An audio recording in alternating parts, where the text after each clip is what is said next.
الله أكبر الله أكبر بسم الله الرحمن الرحيم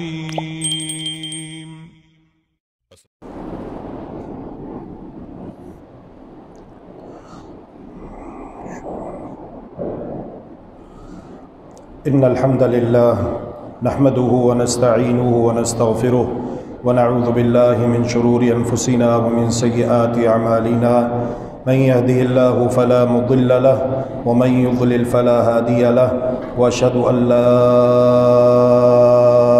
إله إلا الله وحده لا شريك له وأشهد أن محمدا عبده ورسوله من يطع الله ورسوله فقد رشد واهتدى ومن يعص الله ورسوله فقد ضل وغوى ولا يضر الله شيئا أما بعد فإن خير الحديث كتاب الله وخير الهدي هدي محمد صلى الله تعالى عليه وآله وسلم وشر الأمور محدثاتها وكل محدثة بدعة وكل بدعة ضلالة وكل ضلالة في النار اللهم صل على محمد وعلى آل محمد كما صليت على إبراهيم وعلى آل إبراهيم إنك حميد مجيد اللهم بارك على محمد وعلى آل محمد كما باركت على إبراهيم وعلى آل إبراهيم إنك حميد مجيد يا أيها الذين آمنوا اتقوا الله حق تقاته ولا تموتن إلا وأنتم مسلمون يا أيها الناس اتقوا ربكم الذي خلقكم من نفس واحدة وخلق منها زوجها وبث منهما رجالا كثيرا ونساء واتقوا الله الذي تساءلون به والأرحام إن الله كان عليكم رقيبا يا أيها الذين آمنوا اتقوا الله وقولوا قولا سديدا يصلح لكم أعمالكم ويغفر لكم ذنوبكم ومن يطع الله ورسوله فقد فاز فوزا عظيما أما بعد فأعوذ بالله العظيم وبوجهه الكريم وسلطانه القديم من الشيطان الرجيم من همزه ونفخه ونفثه بسم الله الرحمن الرحيم من يطع الرسول فقد أطاع الله ومن تولى فما أرسلناك عليهم حفيظا سبحانك لا علم لنا إلا ما علمتنا إنك أنت العليم الحكيم رب اشرح لي صدري ويسر لي أمري واحلل عقدة من لساني يفقه قولي رب زدني علما رب زدني علما رب زدني علما اللهم إنا نسألك علما نافعا ورزقا طيبا وعملا متقبلا اللهم أرنا الحق حقا وارزقنا اتباعه وأرنا الباطل باطلا وارزقنا اجتنابه برحمتك يا أرحم الراحمين دنیا میں اگر کوئی شخصیت ایسی ہے کہ جس کی اطاعت اللہ کی اطاعت اور جس کی نافرمانی اللہ کی نافرمانی، تو وہ شخصیت رہتی دنیا تک کے لیے ایک ہی شخصیت ہے، اور وہ ہے اللہ کے آخری پیغمبر محمد کریم رحمت للعالمین صلی اللہ علیہ وآلہ وسلم، جن کی اطاعت اللہ رب العالمین کی اطاعت ہے اور جن کی نافرمانی اللہ رب العالمین کی نافرمانی ہے۔ محمد الرسول اللہ صلی اللہ علیہ وآلہ وسلم کے بعد صبح قیامت تک کوئی شخصیت ایسی نہیں ہے جس کی بات حرف آخر ہو، جس کی بات پتھر پہ لکیر ہو، یا اس شخصیت کی بابت یہ عقیدہ رکھا جائے وہ کسی پارٹی کا لیڈر ہو یا کوئی مذہبی رہنما ہو یا سماجی شخصیت ہو یا سیاسی کارکن ہو، کسی کے بارے یہ عقیدہ نہیں رکھا جا سکتا کہ اس کی اطاعت اللہ کی اطاعت ہے اور اس کی نافرمانی اللہ کی نافرمانی ہے۔ نہیں، یہ عقیدہ ایک مسلمان کا صرف اور صرف محمد الرسول اللہ صلی اللہ علیہ وآلہ وسلم کے بارے میں ہونا چاہیے۔ قرآن کریم میں اللہ ذوالجلال والاکرام نے ارشاد فرمایا ہے من یطع الرسول فقد اطاع اللہ، جس نے رسول کی اطاعت کی تو در حقیقت اس نے اللہ کی اطاعت کی۔ ومن تولی، اور جو پیٹھ پھیرتا ہے، فما ارسلناک علیہم حفیظا، تو ایسے لوگوں پر ہم نے آپ کو نگران مقرر نہیں کیا۔ حج کا موسم ہے، آپ جانتے ہیں کہ پوری دنیا سے حجاج کرام باوجود مہنگائی کے اور باوجود راستے کی مشقت کے کشاں کھچے چلے جا رہے ہیں حرم کی طرف، خانہ کعبہ مکہ مکرمہ کی جانب عمرہ کریں گے اور پھر اس کے بعد حج کا فریضہ ادا کریں گے، جنہیں اللہ تبارک و تعالی یہ سعادت عطا فرما رہا ہے۔ تو آج کے خطبہ جمعۃ المبارک میں باذن اللہ عز و جل ہم اس بات کا جائزہ لیں گے کہ حج کے جو اہم دروس و اسباق ہیں، طبعاً ان میں ایک اہم ترین سبق ہے اتباع سنت، کہ کس طرح حج پہ جانے والے کو، عمرہ کرنے والے کو قدم قدم پر اس بات کا سبق دیا جاتا ہے کہ دنیا میں تم نے جب تک رہنا ہے اللہ کے رسول کی اتباع کرنی ہے اور اللہ کے رسول کی پیروی کرنی ہے، اور یہ کوئی معمولی بات نہیں ہے۔ قرآن کریم کی آیت پڑھیں تو آپ کو اس کی اہمیت کا اندازہ ہوگا کہ اللہ ذوالجلال والاکرام نے ارشاد فرمایا اعوذ باللہ من الشیطان الرجیم بسم اللہ الرحمن الرحیم قل ان کنتم تحبون اللہ فاتبعونی یحببکم اللہ ویغفر لکم ذنوبکم واللہ غفور الرحیم۔ اے پیارے پیغمبر آپ کہہ دیجئے ان کنتم تحبون اللہ، اگر فی الواقع تم اللہ سے محبت کرتے ہو، فاتبعونی تو میری اتباع کرو، میری پیروی کرو، میرے پیچھے پیچھے چلو۔ جس طرح میں نے زندگی گزاری ہے تم نے بھی ایسے ہی زندگی گزارنی ہے، جو عقیدہ میرا ہے وہی عقیدہ تمہارا ہونا چاہیے، جیسی شکل صورت میری ہے ویسی شکل صورت تمہاری ہونی چاہیے، جیسا لباس میں نے پہنا ہے ویسا ہی لباس تم بھی پہنو، جس طرح میں نے غمی خوشی سیاست حکومت معیشت معاشرت اور یہ سارے معاملات کیے ہیں تمہارے اوپر بھی لازم ہے، فاتبعونی تم میری اتباع کرو۔ اس کا فائدہ یہ ہوگا یحببکم اللہ، اللہ تم سے محبت کرے گا، ویغفر لکم ذنوبکم، تم تو یہ کہہ رہے تھے کہ ہمیں اللہ سے محبت ہے، لیکن جب تم محمد الرسول اللہ صلی اللہ علیہ وآلہ وسلم کی اتباع اور پیروی کرو گے تو اللہ تم سے محبت کرے گا۔ کتنی بڑی بات ہے اور یہ کتنی بڑی سعادت ہے۔ تو حج کے موقع پر قدم قدم پر اتباع سنت کا درس دیا جاتا ہے اور سبق دیا جاتا ہے، اور صرف یہی نہیں وَيَغْفِرْ لَكُمْ ذُنُوبَكُمْ، اللہ سبحانہ و تعالی تمہارے گناہ بھی معاف کر دے گا، تمہیں بخش دے گا، اور ہم سب یہی چاہتے ہیں، ہر مسلمان کی یہ خواہش ہے کہ اللہ میرے گناہوں کو معاف کر دے، اللہ مجھ سے راضی ہو جائے۔ تو اس کے لیے توبہ استغفار کے ساتھ ساتھ جو اصل کرنے کا کام ہے وہ یہ ہے کہ رسول اکرم صلی اللہ علیہ وآلہ وسلم کی اتباع اور پیروی کی جائے اور غیر مشروط تابعداری کی جائے۔ حج کس طرح اتباع سنت کا سبق دیتا ہے، غور فرمائیے۔ رسول اکرم صلی اللہ علیہ وآلہ وسلم خطبہ ارشاد فرماتے ہیں، مسجد نبوی ہے، صحابہ کرام سے مسجد بھری ہوئی ہے، اور رسول اکرم صلی اللہ علیہ وآلہ وسلم ارشاد فرماتے ہیں یا ایھا الناس، اے لوگو، ان اللہ قد فرض علیکم الحج فحجوا، بلا شبہ اللہ سبحانہ و تعالی تمہارے اوپر حج فرض قرار دے چکا ہے، لہذا تم حج کرو۔ ایک صحابی جن کا نام اقرع بن حابس ہے رضی اللہ عنہ، وہ مجلس کے آخر میں بیٹھے ہوئے تھے، انہوں نے سوال کیا افی کل عام یا رسول اللہ، یا رسول اللہ آپ نے کہا کہ حج کرو، تو کیا ہمارے اوپر ہر سال حج کرنا فرض ہے؟ حدیث کے الفاظ ہیں فسکت رسول اللہ صلی اللہ علیہ وسلم، رسول اکرم صلی اللہ علیہ وآلہ وسلم نے خاموشی اختیار کی، کچھ بھی ارشاد نہ فرمایا۔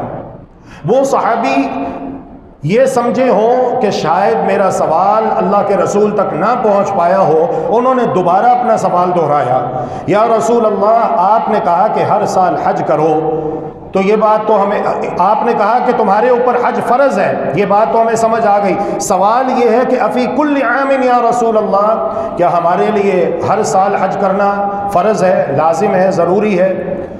دوسری بار سوال ہوا تو رسول اکرم صلی اللہ علیہ وآلہ وسلم خاموش رہتے ہیں، حتیٰ کہ صحابی نے تیسری مرتبہ سوال دہرایا، یا رسول اللہ افی کل عام، کیا ہر سال ہمارے اوپر حج کرنا فرض ہے؟ حدیث کے الفاظ ہیں کہ رسول اللہ صلی اللہ علیہ وآلہ وسلم نے ارشاد فرمایا، لو قلت نعم لوجبت، لو قلت نعم لوجبت، تمہارے سوال پر جو ہی میری زبان سے نکلتا ہاں، تو میرے ہاں کہتے ہی اللہ رب العالمین تمہارے اوپر ہر سال کا حج فرض قرار دے دیتا۔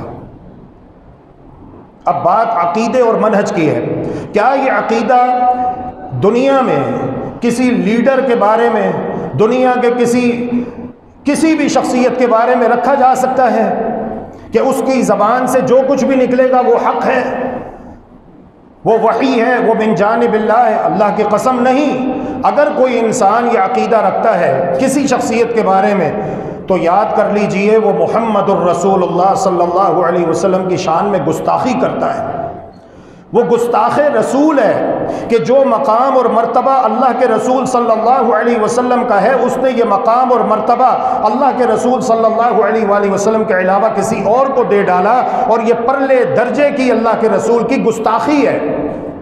لہذا اے مسلمانوں، اس سے توبہ کرو اور اپنا عقیدہ صحیح کرو، اپنا عقیدہ درست کرو، اس لیے کہ جب تک عقیدے درست نہیں ہوں گے اس وقت تک آپ کی نمازیں بھی بیکار ہیں، آپ کے حج بھی بیکار ہیں، آپ کے عمرے بھی بیکار ہیں، آپ کی زکاتیں بھی بیکار ہیں۔ مکہ کے لوگ خانہ کعبہ کی خدمت کیا کرتے تھے، خانہ کعبہ میں آنے والے حاجیوں کی خدمت کیا کرتے تھے، ان کو ستو گھول گھول کے پلایا کرتے تھے۔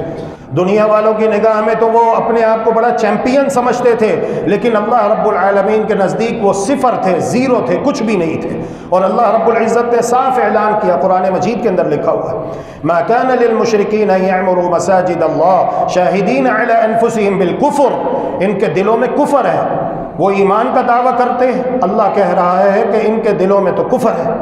کیوں؟ ان کی توحید خالص نہیں تھی، عقیدہ خالص ہونا چاہیے۔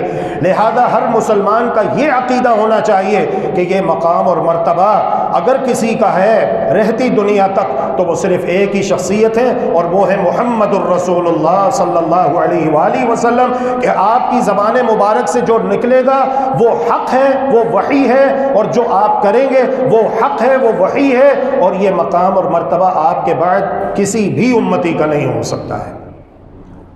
تو رسول اکرم صلی اللہ علیہ وآلہ وسلم نے ارشاد فرمایا، اے میرے صحابی، تمہارے سوال پر جو ہی میری زبان سے نکلتا کہ ہاں، تو میرے ہاں کہتے ہی تمہارے اوپر ہر سال کا حج فرض قرار دے دیا جاتا۔ اب آئیے دیکھیے، اللہ کے رسول صلی اللہ علیہ وآلہ وسلم نے جو اسلام کا ہراول دستہ تیار کیا اور جو جماعت تیار کی کہ اللہ نے ان کو اتنی عزت دی، اتنی عزت دی، اتنی عزت دی کہ پوری دنیا پہ چھا گئے۔ وہ ایٹمی طاقت نہیں تھے، لیکن ان کے پاس ایٹم بم نہیں تھا، لیکن ان کے پاس جو ایٹمی طاقت تھی، جو اصل ایٹمی طاقت ہے، ایمان کی طاقت ہے، وہ ان کے پاس تھی۔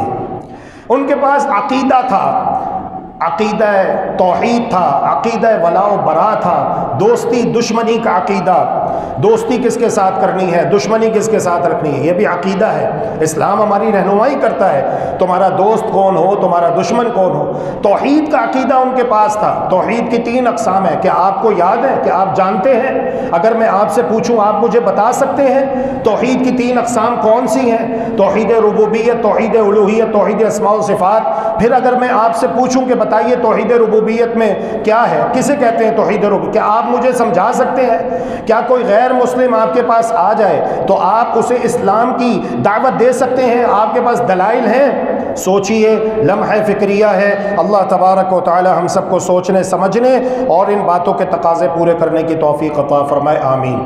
حج کی 3 اقسام ہے، حج افراد، حج قران اور حج تمتع۔ حج افراد میں یہ ہوتا ہے کہ جو حج کرنے کے لیے جا رہا ہے وہ ایک ہی ساتھ میقات پر پہنچ کر جب احرام کی چادریں زیب تن کرتا ہے، اگر مرد ہے تو وہ اپنے کپڑے اتار کر احرام کی 2 سفید انسلی چادروں میں اپنے بدن کو ڈھانپ لے گا، چھپا لے گا اور احرام کی نیت کرے گا۔ اور اگر عورت ہے تو عورت کے لیے جو لباس اس نے پہنا ہوا ہے وہی کافی ہے، بشرط یہ کہ وہ بھڑکیلا نہ ہو، زرق برق نہ ہو، تو اس کے لیے وہی لباس احرام میں کفایت کرے گا۔ حج افراد کرنے والا میقات پر پہنچ کر جب نیت کرتا ہے تو وہ عمرے اور حج کی ایک ساتھ نیت کرتا ہے۔ عمرہ کرنے کے بعد احرام کی حالت میں رہتا ہے یہاں تک کہ وہ 10 ذو الحجہ کو مناسک حج سے فارغ ہو جائے، پھر وہ اپنا احرام کھولتا ہے۔ حج قران کرنے والا یہ بھی احرام ہی کی حالت میں رہتا ہے، لیکن اس میں اور حج تمتع کرنے والے میں ایک لطیف فرق ہے، اور وہ یہ ہے جو مفرد ہوتا ہے، جو حج افراد کر رہا ہوتا ہے، اس کی مانند یہ احرام ہی کی حالت میں رہتا ہے، لیکن قربانی جو اس نے کرنی ہے، جو اس نے وہاں پر جا کر جانور قربان کرنا ہے، وہ اپنے گھر سے، اپنے علاقے سے اپنے ساتھ لے کر نکلتا ہے۔ اسے کہتے ہیں حج قران۔ جس طرح کہ رسول اللہ صلی اللہ علیہ وآلہ وسلم جب مدینہ منورہ سے روانہ ہوئے تو آپ نے اپنے قربانیوں کے جو جانور ہیں وہ ساتھ لیے تھے، اور راستے میں آپ نے حج تمتع کی خواہش کا اظہار بھی کیا، اسے پسند بھی فرمایا۔ تو یہ 2 اقسام ہیں۔ حج کی تیسری قسم ہے حج تمتع۔ تمتع کا معنی ہوتا ہے فائدہ حاصل کرنا۔ آپ نے میقات سے احرام باندھا، عمرے کی نیت کی، مکہ مکرمہ پہنچے، عمرہ مکمل کر کے آپ نے اپنا احرام کھول دیا۔ جو چیزیں احرام کی حالت میں آپ کے لیے حرام تھی حلال ہو گئیں۔ اب دوبارہ آپ نے 8 ذو الحجہ کو احرام باندھنا ہے، اپنی رہائش گاہ سے مکہ مکرمہ میں جہاں پر آپ قیام پذیر ہوں گے وہاں سے آپ نے احرام باندھنا ہے اور آپ نے مینا کی طرف روانہ ہو جانا ہے۔ اسے کہتے ہیں حج تمتع۔ اب ہوا یہ، غور کیجئے کہ سیدنا عمر بن خطاب رضی اللہ تعالی عنہ جب خلیفہ بنتے ہیں تو آپ نے ایک آرڈیننس جاری کیا، ایک قانون پاس ہوتا ہے، اور وہ سارے گورنروں کو بھیج دیا جاتا ہے مختلف علاقوں سے آنے والے حجاج کرام کے لیے۔ گورنروں کو اس بات کی تاکید کی جاتی ہے کہ اپنے اپنے علاقوں میں یہ منادی کروا دو اور اس بات کا اعلان کروا دو کہ جو بھی مکہ مکرمہ حج کے لیے آنا چاہے تو وہ حج تمتع کی نیت سے نہ آئے بلکہ حج افراد کی نیت سے آئے۔ حج افراد میں کیا ہوتا ہے آپ جان چکے ہیں کہ جب میقات پر حاجی احرام باندھتا ہے تو وہ ایک ساتھ ہی عمرے اور حج کی نیت کرتا ہے۔ عمرہ کرنے کے بعد وہ احرام کھول نہیں سکتا۔ عمرہ کرنے کے بعد وہ احرام ہی کی حالت میں رہتا ہے، بیت اللہ شریف میں رہتا ہے، نمازیں پڑھتا ہے، قرآن کی تلاوت کرتا ہے، اللہ کے ذکر میں مصروف رہتا ہے، یہاں تک کہ وہ 10 ذو الحجہ کو مناسک حج سے فارغ ہو کر اپنا احرام کھولتا ہے اور حلال ہو جاتا ہے۔ حج تمتع کرنے والا جب میقات پر آتا ہے تو صرف عمرے کی نیت کرتا ہے اور مکہ پہنچ کر عمرہ مکمل کر کے احرام کھول دیتا ہے۔ پھر 8 ذو الحجہ کو دوبارہ سے وہ احرام باندھتا ہے اور مینا کے لیے روانہ ہوتا ہے۔ تو سیدنا عمر ابن الخطاب رضی اللہ تعالی عنہ نے یہ آرڈیننس جاری کیا کہ جو بھی آئے وہ حج افراد کی نیت سے آئے، حج تمتع کی نیت سے نہ آئے۔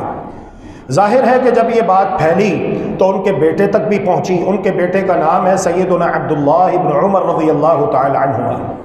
انہوں نے پہلے خطبہ دیا، لوگوں کو جمع کیا اور کہا کہ میں اس قانون کو نہیں مانتا، میں اس آرڈیننس کو نہیں مانتا، اور اپنے عمل کے ساتھ میقات پر گئے اور وہاں پر جا کر انہوں نے اکیلے عمرے کی نیت کی، یعنی قول بھی ہے فعل بھی ہے۔ اور ایک روایت میں 2 روایتیں آتی ہیں کہ جب اس بات کا ان کے بیٹے سیدنا عبداللہ ابن عمر رضی اللہ عنہما کو پتہ چلا تو انہوں نے ایک روایت میں آتا ہے کہ یہ کہا امر رسول اللہ اتباع ام امر ابی، کیا اللہ کے رسول کی بات مانی جائے گی یا میرے والد کی بات مانی جائے گی؟ اللہ رب العالمین نے قرآن کریم میں حج تمتع کا ذکر کیا ہے، فمن تمتع بالعمرۃ الی الحج فما استیسر من الہدی۔ رسول اللہ صلی اللہ علیہ وسلم نے حج تمتع کو پسند فرمایا اور کہا لو استقبلت من امری لما استدبرت لما سقت الہدی، او کما قال علیہ الصلاۃ والسلام، کہ اگر میں مدینہ منورہ سے نکلتے ہوئے قربانی کے جانور ساتھ لے کر نہ نکلا ہوتا تو میں حج قیران کو حج تمتع میں فسخ کر لیتا، میں اپنی حج قیران کی نیت کو تبدیل کر کے حج تمتع کی نیت کر لیتا۔ اللہ کے رسول نے اسے پسند کیا ہے، اللہ رب العالمین نے قرآن کریم میں اسے بیان کیا ہے۔ تو میرے والد امر رسول اللہ اتبع ام امر ابی، کیا اللہ کے رسول کی بات مانی جائے گی یا میرے والد کی بات مانی جائے گی؟ اور ایک دوسری روایت میں ہے ان الشریعت نزلت علی محمد ما نزلت علی ابی، میرے پیارے، میری مسلمان بہن، میرے مسلمان بھائی، جب آپ یہ بات کرتے ہیں اور اس بات کی طرف دعوت دیتے ہیں تو آپ کو اپنا دل بڑا کرنا پڑے گا، کیونکہ یہ بات کہنے اور سننے میں بہت چھوٹی ہے، لیکن یہ وہ بات ہے کہ قوم آپ کی دشمن بن جائے گی، لوگ آپ کی مخالفت پر اتر آئیں گے۔ جی ہاں، محمد الرسول اللہ صلی اللہ علیہ وآلہ وسلم جن کی امانت و صداقت کے گن گاتے مکہ کے لوگ نہیں تھکتے تھے، محمد الرسول اللہ صلی اللہ علیہ وسلم نے جب یہی دعوت اپنی قوم کے سامنے پیش کی کہ ایک اللہ کی عبادت کرو، اللہ وحدہ لا شریک ہے، اس کے ساتھ اس کی مخلوقات میں سے کسی کو اس کا شریک نہ ٹھہراؤ، اور جو تمہارے بڑے بزرگ کہتے ہیں، تمہارے آبا و اجداد کہتے ہیں، اسے چھوڑ دو۔ آج کے بعد بڑے بزرگوں کی نہیں چلے گی، آج کے بعد اگر چلے گی تو میں محمد اللہ کے رسول کی چلے گی صلی اللہ علیہ وآلہ وسلم۔ قوم مخالفت پر اتر آئی، رات کے اندھیرے میں 50 ننگی تلواریں آپ کے گھر کا محاصرہ کیے ہوئے اس بات کی منتظر ہیں کہ کب گھر کا دروازہ کھلتا ہے اور محمد صلی اللہ علیہ وسلم گھر سے باہر تشریف لاتے ہیں اور یک بارگی آپ کے اوپر حملہ کر کے آپ کو شہید کر دیا جاتا ہے۔ جب آپ یہ بات کہتے ہیں تو آپ کو اپنا دل بڑا کرنا پڑے گا، اور اس بات کو کہنا سمجھنا از حد ضروری ہے، کیونکہ مسئلہ عقیدے کا ہے، عقیدے پر کوئی کمپرومائز نہیں ہو سکتا کہ دین اور شریعت وہ ہے جو اللہ رب العالمین نے محمد صلی اللہ علیہ وآلہ وسلم پر نازل کیا ہے۔ ان الشریعت نزلت علی محمد ما نزلت علی ابی، شریعت محمد صلی اللہ علیہ وسلم پر نازل ہوئی ہے، میرے والد پر نازل نہیں ہوئی ہے۔ یہ دو روایتیں ہیں۔ تیسری روایت کہتے ہیں من ابی، من ابی، میرے والد کون ہوتے ہیں؟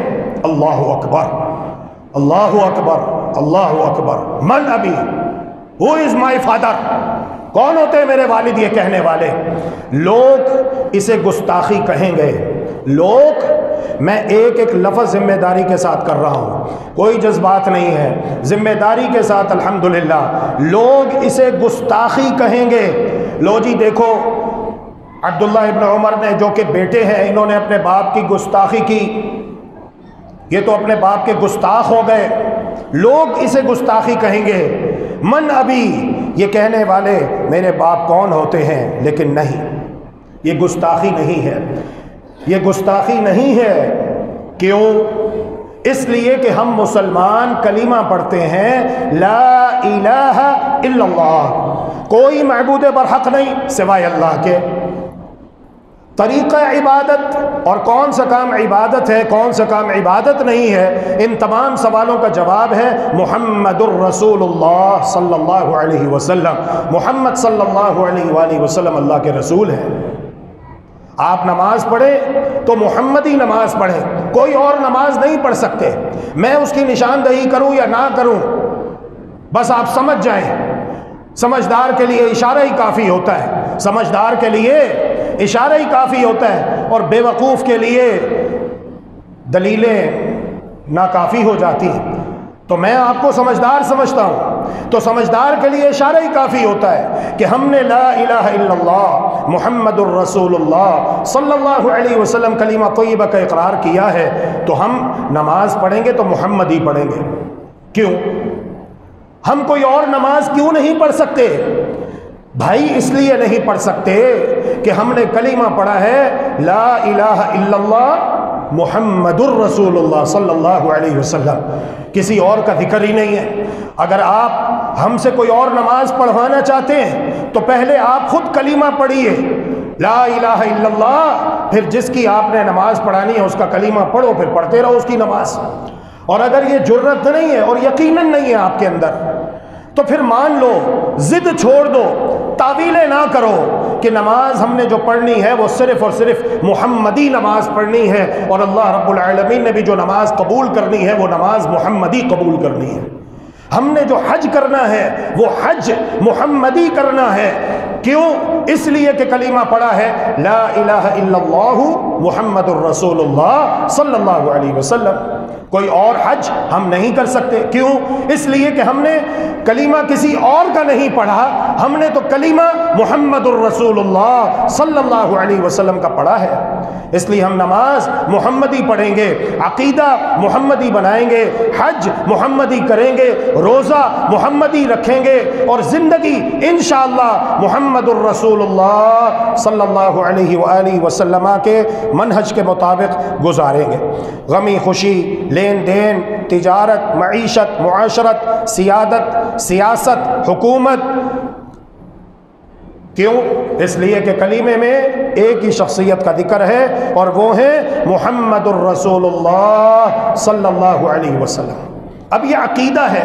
خوش نصیب ہیں وہ لوگ جو کشادہ دل سے اس عقیدے کو قبول کرتے ہیں اور اپنا عقیدہ اس کے مطابق بناتے ہیں. بد نصیب ہیں وہ لوگ جو یہ دعوت سن کر اپنے دل میں تنگی محسوس کرتے ہیں اور کہتے ہیں کہ پھر ہماری پارٹیاں کدھر جائیں گی، ہمارے لیڈر کدھر جائیں گے، یہ قومی شخصیات کدھر جائیں گی، یہ سیاسی رہنما کدھر جائیں گے، یہ سماجی رہنما کدھر جائیں گے. بد نصیب ہیں وہ لوگ. اللہ رب العالمین سے دعا ہے کہ اللہ رب العالمین ان کو بھی ہدایت نصیب فرمائے اور ان کے سینے ہدایت کے لیے کھول دے. اللہم آمین برحمتک یا ارحم الراحمین.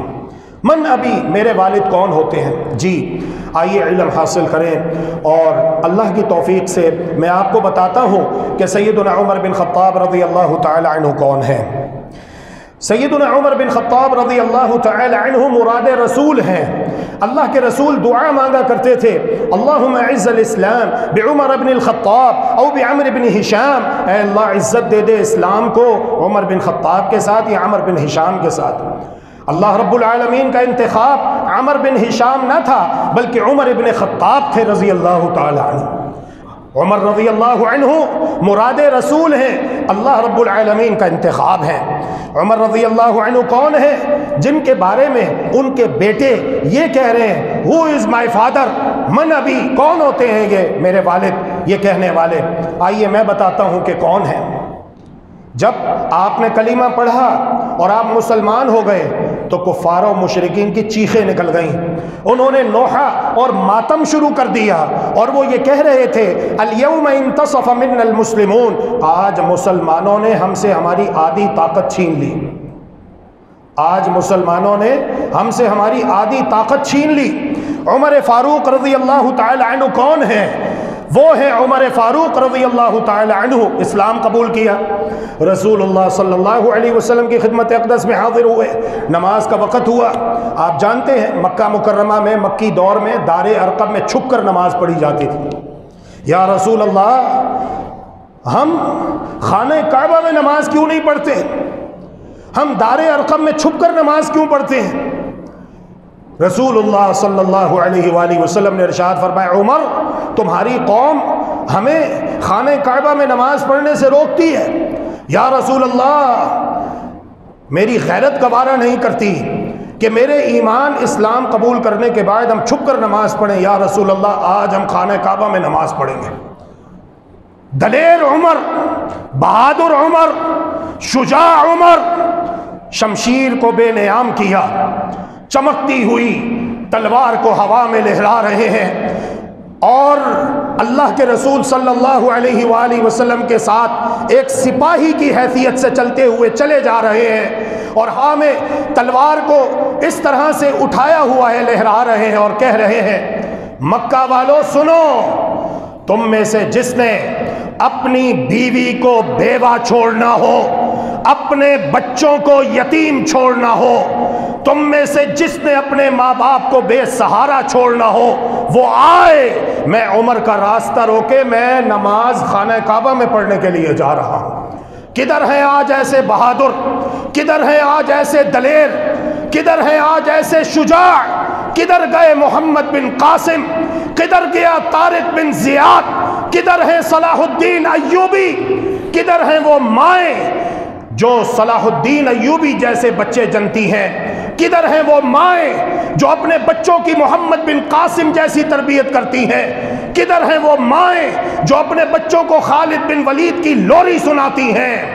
یا پھر ہم لوگ فقط ان باتوں کو کہنے اور سننے کی حد تک رہ گئے اور دشمن ہمارے گھروں میں داخل ہو چکا ہے۔ انا للہ و انا الیہ راجعون۔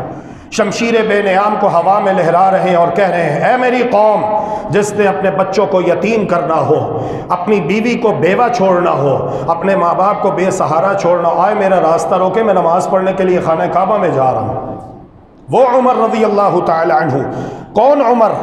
اللہ اکبر، وہ عمر رضی اللہ تعالی عنہ جن کے بارے میں رسول اللہ صلی اللہ علیہ وآلہ وسلم نے ارشاد فرمایا تھا، لو کان بعدی نبی لکان عمر، اگر میرے بعد کوئی نبی ہوتا تو وہ عمر ہوتے رضی اللہ تعالی عنہ، لیکن نبوت اور رسالت اللہ تبارک و تعالی نے میں محمد پر ختم کر دی ہے، میں اللہ کا آخری نبی ہوں، میرے بعد کوئی نبی نہیں آئے گا، لیکن اگر میرے بعد کوئی نبی ہوتا تو وہ عمر ہوتے رضی اللہ تعالی عنہ عن الصحابہ اجمعین۔ وہ عمر رضی اللہ عنہ جنہوں نے کسریٰ اور قیصر کے جنازے نکال دیے، بیت المقدس کی چابیاں لی، اور آپ مسلمانوں کے خلیفہ بھی ہیں اور خلیفہ لائق اطاعت ہے، اور آپ عبداللہ کے والد بھی ہیں، اور والد کے بارے میں محمد الرسول اللہ صلی اللہ علیہ وسلم کا یہ فرمان صحیح بخاری کے اندر موجود ہے، الوالد اوسط ابواب الجنہ، رضا اللہ فی رضا الوالد وسخط اللہ فی سخط الوالد، والد کی رضا میں اللہ کی رضا ہے، والد کی ناراضی میں اللہ کی ناراضی ہے۔ سیدنا عبداللہ ابن عمر رضی اللہ عنہما کہتے ہیں، یہ سارے فضائل و مناقب میرے علم میں ہیں، میں جانتا ہوں، اپنے والد کی شخصیت سے بخوبی واقف ہوں، لیکن یہاں پر مسئلہ اللہ کے دین کا ہے، اللہ کی شریعت کا ہے۔ دین اور شریعت وہ ہے جو اللہ رب العالمین نے محمد الرسول اللہ صلی اللہ علیہ وسلم پر نازل کیا ہے۔ دین شریعت وہ نہیں ہے جو میرے والد کہتے ہیں، اور والد بھی کیسے اللہ والے تھے، ناراض نہیں ہوئے کہ بیٹا تم نے تو ساروں کے سامنے میری ناک کٹوا دی، نہیں، روایات میں آتا ہے کہ سجدہ شکر ادا کیا، اللہ کی بارگاہ میں سجدہ ریز ہو جاتے ہیں اور اللہ کا شکر ادا کرتے ہوئے کہتے ہیں، اللہ تیرا شکر ہے، تو نے مجھے ایسی اولاد دی ہے جو مجھے تیرا حکم بتانے والی، تیرے نبی کا حکم بتانے والی ہے۔ اللہ کا شکر ادا کرتے ہیں، اللہ رب العالمین سے رو رو کر گریہ وزاری کر کے اس بابرکت دن میں، اس بابرکت مقام پر، اس بابرکت گھڑی میں ہم دعا گو ہیں، اے اللہ ہمیں اپنے پیارے نبی کے امتی عمر فاروق رضی اللہ عنہ جیسا نیک صالح حکمران عطا فرما دے، اے اللہ ہمیں نیک صالح قیادت عطا فرما۔ وہ عمر رضی اللہ عنہ کہتے ہیں یہ سارے فضائل میرے علم میں ہیں، لیکن یہاں پر بات اللہ کے دین کے لہذا اے میرے مسلمان بھائی اور بہنوں، اپنے عقیدوں کو درست کرو، اس لیے کہ جب تک عقیدہ درست نہیں ہوگا تب تک نماز، زکوٰۃ، روزہ، حج، کوئی بھی نیکی اللہ تبارک و تعالیٰ کی بارگاہ میں قبول نہیں کی جاتی۔ ایک صحابی خانہ کعبہ کا طواف کرتے ہوئے جہاں انہیں موقع ملتا ہے، جہاں انہیں موقع ملتا ہے، ان کا نام میرے علم میں ہے، لیکن حکمت کے تحت میں نام نہیں لوں گا، نام لیے بغیر بھی بات ہو سکتی ہے کیونکہ مسئلہ سمجھنا ہے۔ وہ خانہ کعبہ کا طواف کرتے ہوئے جہاں انہیں موقع ملتا ہے، خانہ کعبہ کو چھونے کی بھی کوشش کرتے ہیں، چومنے کی بھی کوشش کرتے ہیں۔ دوسرے صحابی انہیں دیکھ رہے ہیں اور ان سے قریب ہونے کی کوشش کرتے ہیں، ان سے بات کرنا چاہتے ہیں، انہیں مسئلہ سمجھانا چاہتے ہیں، اور جب وہ ان سے قریب ہو جاتے ہیں، انہیں ان سے بات کرنے کا، ہم کلام ہونے کا موقع ملتا ہے، تو وہ انہیں سمجھاتے ہوئے کہتے ہیں کہ جناب آپ یہ کیا کر رہے ہیں؟ میں دیکھ رہا ہوں کہ آپ کو جہاں پر بھی خانہ کعبہ کو چھونے کا موقع ملتا ہے آپ خانہ کعبہ کو چھوتے ہیں، جہاں پر چومنے کا موقع ملتا ہے آپ چومتے ہیں، آپ ایسا کیوں کرتے ہیں؟ تو انہوں نے جواب دیا، اور یہ جواب ہم لوگوں کو جو کچے ذہن کے مالک ہیں، جن کی بڑی تربیت ہونے والی ہے، بڑی تربیت ہونے والی ہے، 60 سال کے ہو گئے، بال سفید ہو گئے، عقیدے کا پتہ نہیں ہمیں، جمعے کے آداب کا ہمیں نہیں پتہ، مسجد کے آداب کا ہمیں نہیں پتہ، اللہ ماشاءاللہ بڑی کوتاہیاں ہیں، اللہ تعالی ہمیں معاف فرمائے، ہماری بڑی تربیت ہونے والی ہے۔ جو ہم ہیں نا، ہم کچے ذہن والے، ہمیں ان کی یہ بات بڑی پسند آئے گی، اور ہم کہیں گے دیکھو جی اس میں حرج کیا ہے، لم یکن من البیت شیء مہجورا، خانہ کعبہ تو اتنی مقدس جگہ ہے، خانہ کعبہ اتنا مقدس مقام ہے، اس کی تو ایک ایک اینٹ چھونے کو جی چاہتا ہے، ایک ایک اینٹ چومنے کو جی چاہتا ہے، تو ہم کچے ذہن کے لوگ کیا کہیں گے؟ لو جی کتنی خوبصورت بات کی ہے، سبحان اللہ، ماشاء اللہ، اس میں حرج کیا ہے، اس میں گناہ کیا ہے؟ واقعی خانہ کعبہ اتنی مقدس جگہ ہے، اتنی محترم جگہ ہے کہ واقعی اس کی تو ایک ایک اینٹ چھونے کو بھی جی چاہتا ہے، چومنے کو بھی جی چاہتا ہے، تو اس میں کیا حرج ہے؟ لیکن صحابی رسول نے عقیدہ بیان کیا اور تربیت کرتے ہوئے کہا کہ آپ کی بات بظاہر دل کو لگتی ہے، لیکن یہاں پر دین اسلام میں کسی کے ذاتی جذبات کو نہیں دیکھا جاتا، کسی کی ذاتی عقیدت کو نہیں دیکھا جاتا، کسی کی ذاتی پسند کو نہیں دیکھا جاتا، بلکہ دین اسلام نام ہے محمد الرسول اللہ صلی اللہ علیہ وسلم کی اتباع اور پیروی کا۔ کہتے ہیں کہ ہم نے بارہا اللہ کے رسول صلی اللہ علیہ وآلہ وسلم کے ساتھ خانہ کعبہ کا طواف کیا ہے، اللہ کے رسول صلی اللہ علیہ وسلم نے یا تو رکن یمانی کو چھوا ہے یا حجر اسود کو چوما ہے، ان دو مقامات کے علاوہ کسی تیسرے مقام کو اللہ کے رسول صلی اللہ علیہ وسلم کو طواف کے دوران نہ تو ہم نے چھوتے ہوئے دیکھا ہے نہ چومتے ہوئے دیکھا ہے۔ لہذا اگر کوئی کرے گا تو یہ بدعت ہے، اور بدعتی کا کوئی عمل قبول نہیں، اور بدعتی کو استغفر اللہ توبہ کی بھی توفیق نصیب نہیں ہوتی۔ کیوں؟ چور چوری سے توبہ کر سکتا ہے، ڈاکو ڈاکہ ڈالنے سے توبہ کر سکتا ہے، زانی زنا سے توبہ کر سکتا ہے، شرابی شراب سے توبہ کر سکتا ہے، لیکن جو بدعتی ہوتا ہے اس کو بہت کم بدعت سے توبہ نصیب ہوتی ہے۔ کیوں؟ اس لیے کہ وہ بدعت کو بدعت نہیں سمجھتا، وہ تو سمجھتا ہے کہ میں بڑی نیکی کر رہا ہوں، میں تو نیک کام کر رہا ہوں، اللہ راضی ہوگا، اجر ملے گا، ثواب ملے گا، اللہ کا قرب حاصل ہوگا، گناہ معاف ہوں گے، اس لیے بدعتی کو توبہ کی توفیق بہت کم نصیب ہوتی ہے۔ تو یہ چند ایک اہم مثالیں حج کے تعلق سے، عمرے کے تعلق سے آپ احباب کے گوش گزار کی ہیں، جن سے یہ واضح ہوتا ہے کہ حج قدم قدم پر حج کرنے والوں کی تربیت کرتا ہے عقیدہ توحید پر، اخلاص پر اور اتباع سنت پر۔ اس کے بغیر انسان کی نیکیاں رائگاں چلی جاتی ہیں اور اس کی کوئی بھی عبادت اللہ تبارک و تعالیٰ کے ہاں قبول نہیں ہوتی۔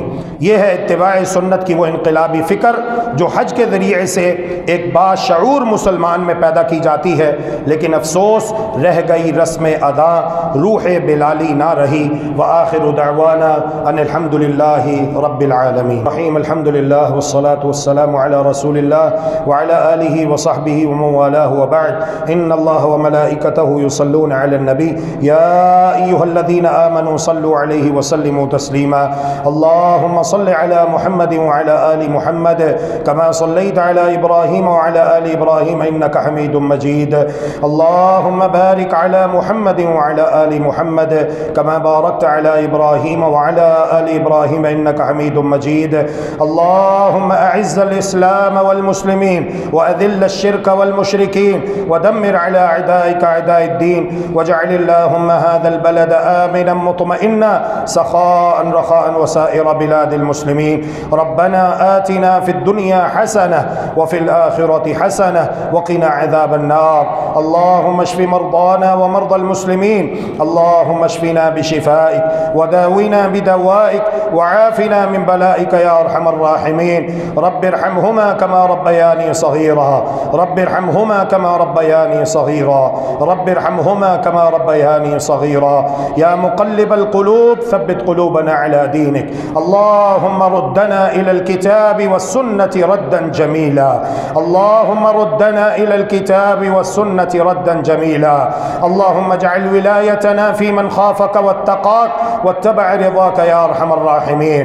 اللهم انصر من نصر دين محمد صلى الله عليه وسلم واجعلنا تجعلنا منهم، واخذل من خذل وأعرض عن دين نبينا محمد صلى الله عليه وسلم ولا تجعلنا منهم. ربنا آتنا في الدنيا حسنة وفي الآخرة حسنة وقنا عذاب النار. ربنا تقبل منا إنك أنت السميع العليم، وتب علينا إنك أنت التواب الرحيم، واغفر لنا وارحمنا إنك أنت الغفور الرحيم، وتوفنا مسلمين والحقنا بالصالحين. وصلى الله وسلم على نبينا محمد وعلى آله وصحبه أجمعين برحمتك يا أرحم الراحمين. اللهم إنك عفو تحب العفو فاعف عنا. اللهم إنك عفو تحب العفو فاعف عنا. إلهنا فاعف عنا، فاعف عنا يا كريم.